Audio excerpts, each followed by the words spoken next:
This morning, you reached for a stick of deodorant without thinking. You swiped it under your arms in about 4 seconds. You didn't smell yourself first. You didn't need to. Somewhere along the way, you learned that your natural scent is a problem to be solved before anyone else notices it.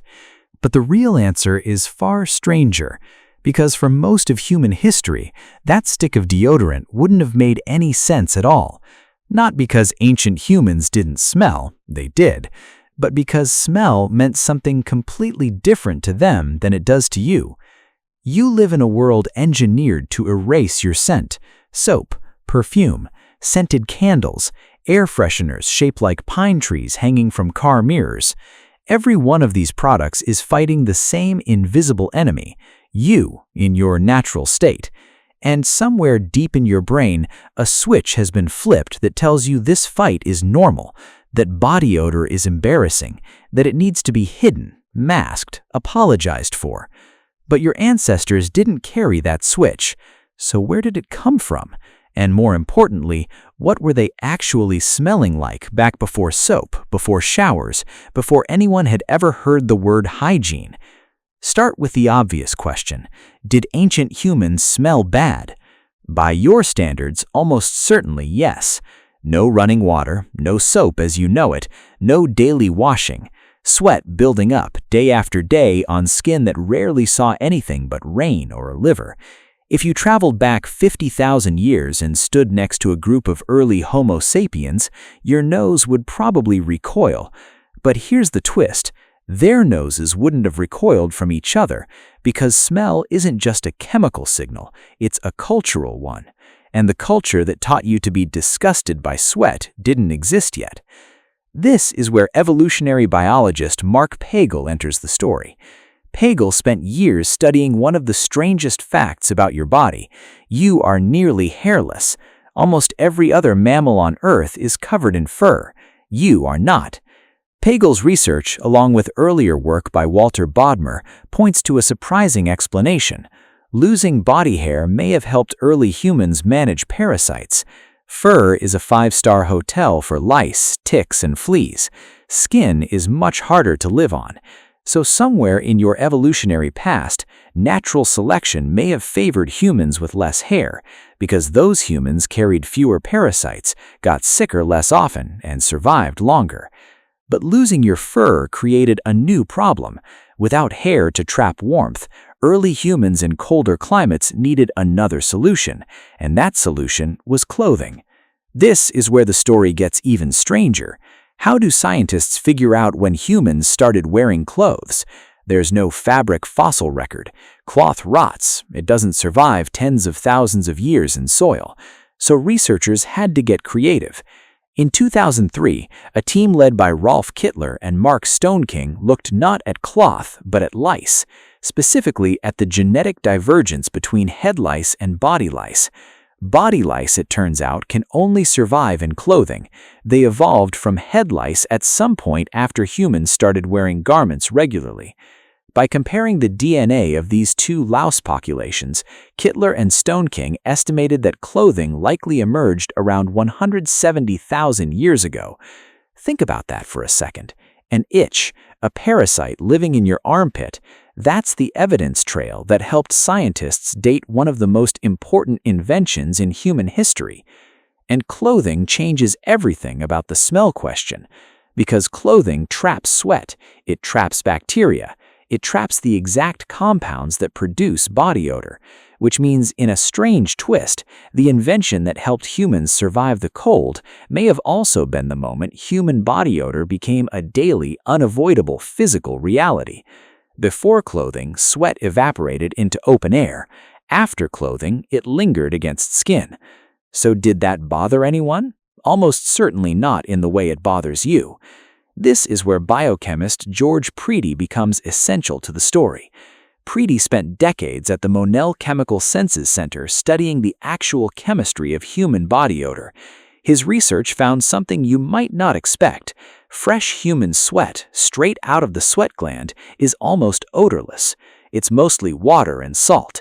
The smell you associate with body odor comes from the bacteria living on your skin, breaking that sweat down into smaller compounds. Different bacteria produce different smells. Some of those compounds, in small enough concentrations, aren't unpleasant at all. Some are even used, believe it or not, in the perfume industry. That's a strange detail to sit with. The bacteria feeding on your sweat right now are chemically related to the bacteria used to make some luxury perfumes smell interesting. Concentration and context change everything. And context is exactly what ancient humans had that you don't. If everyone around you smells like sweat and wood smoke and animal fat, that smell isn't a red flag, it's just what humans smell like. There's no contrast, no advertisement showing you a version of yourself that smells like a mountain spring, no baseline of clean to compare yourself against and fall short of.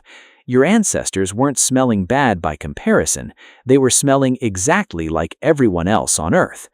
But here's where it gets more interesting, because smell wasn't just tolerated in ancient human groups.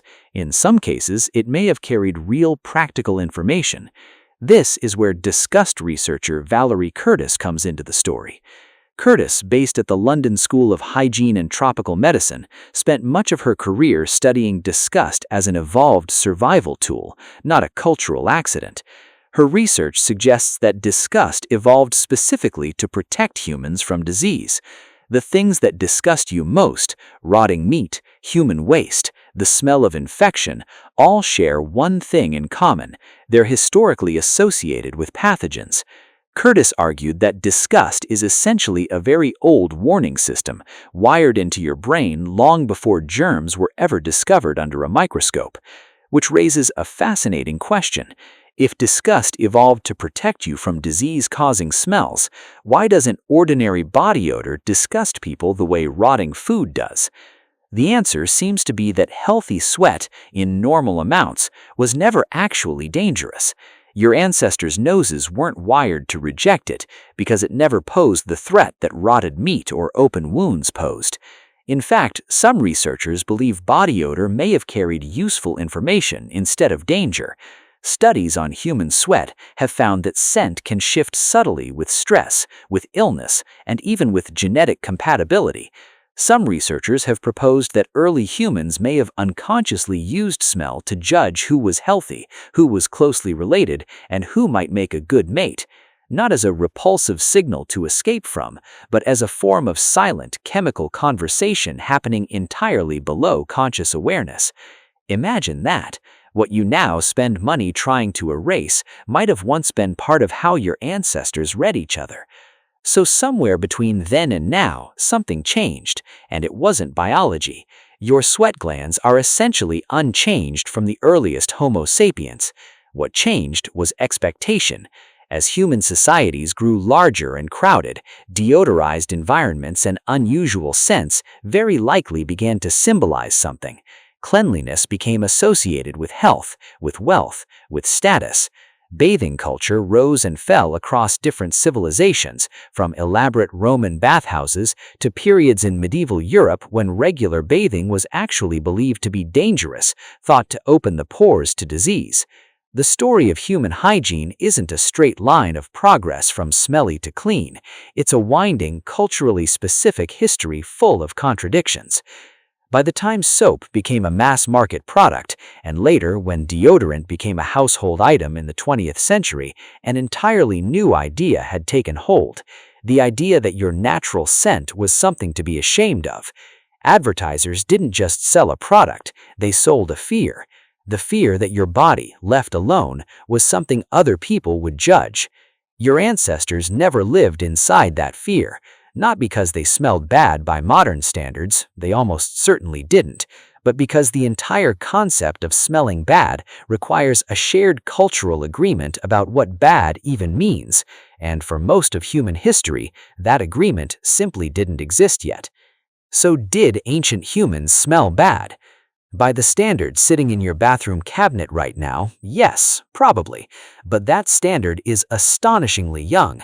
It's a blip. A few hundred years old layered on top of hundreds of thousands of years where sweat, skin bacteria, and body odor were just part of being human, the same way breathing is part of being human. Nobody apologized for it. Nobody masked it. Nobody stood in a store aisle comparing 30 different scents, trying to choose which version of not yourself to wear that day. Which brings you back to this morning, that stick of deodorant. 4 seconds, without thinking. You reached for it not because your body had failed some ancient test. You reached for it because a few hundred years of culture convinced you that your body needed fixing before the world was allowed to smell it. Your ancestors would have found the entire ritual bizarre. Not because they didn't sweat, not because their skin didn't carry the same bacteria yours does right now, but because nobody had ever told them there was anything to hide.